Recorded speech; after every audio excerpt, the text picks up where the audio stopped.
വിലവർദ്ധനവിൽ നിന്നും 100% പരിരക്ഷ. ആഭരണങ്ങൾക്ക് 0% പണിക്കൂലി. പൂക്കൂട്ടുംപാടം മാരിഗോൾഡ് അവതരിപ്പിക്കുന്നു മാരിപ്പൊന്ന് 2025.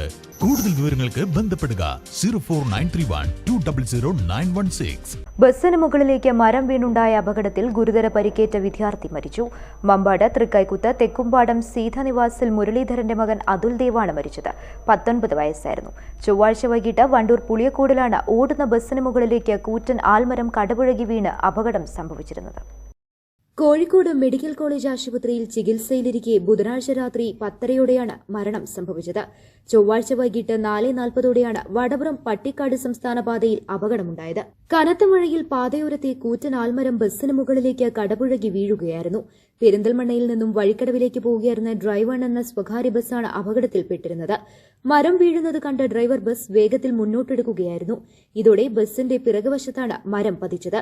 അല്ലായിരുന്നുവെങ്കിൽ ബസ്സിന്റെ ഒത്ത നടുവിൽ മരം പതിക്കുകയും കൂടുതൽ പേർ അപകടത്തിൽപ്പെടുകയും ചെയ്തിരുന്നു. അപകടം നടന്ന ഉടനെ തന്നെ മരിച്ച അതുൽ ദേവ് ഒഴികെയുള്ളവരെല്ലാം രക്ഷപ്പെടുത്തി. 4ഓളം പേർക്ക് ചെറിയ പരുക്കുകൾ സംഭവിച്ചിരുന്നു. ബസ്സിന്റെ പിറകുവശത്ത് മരം വന്നടിഞ്ഞതിനെ തുടർന്ന് ബസ്സിനുള്ളിൽ അതുൽ ദേവ് കുടുങ്ങുകയായിരുന്നു. നാട്ടുകാരും മറ്റ് യാത്രക്കാരും ചേർന്ന് രക്ഷപ്പെടുത്താൻ ശ്രമിച്ചെങ്കിലും സാധിച്ചില്ല.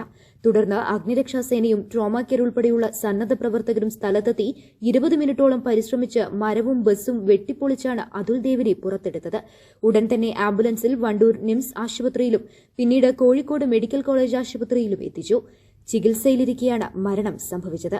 മൂർക്കനാട് ITIയിലെ വിദ്യാർത്ഥിയാണ് അതുൽ ദേവ്. News bureau, Wandoor. സ്വന്തം ഹൈസ്പീഡ് ഇന്റർനെറ്റ്, നമ്മുടെ സ്വന്തം ഇന്റർനെറ്റ്.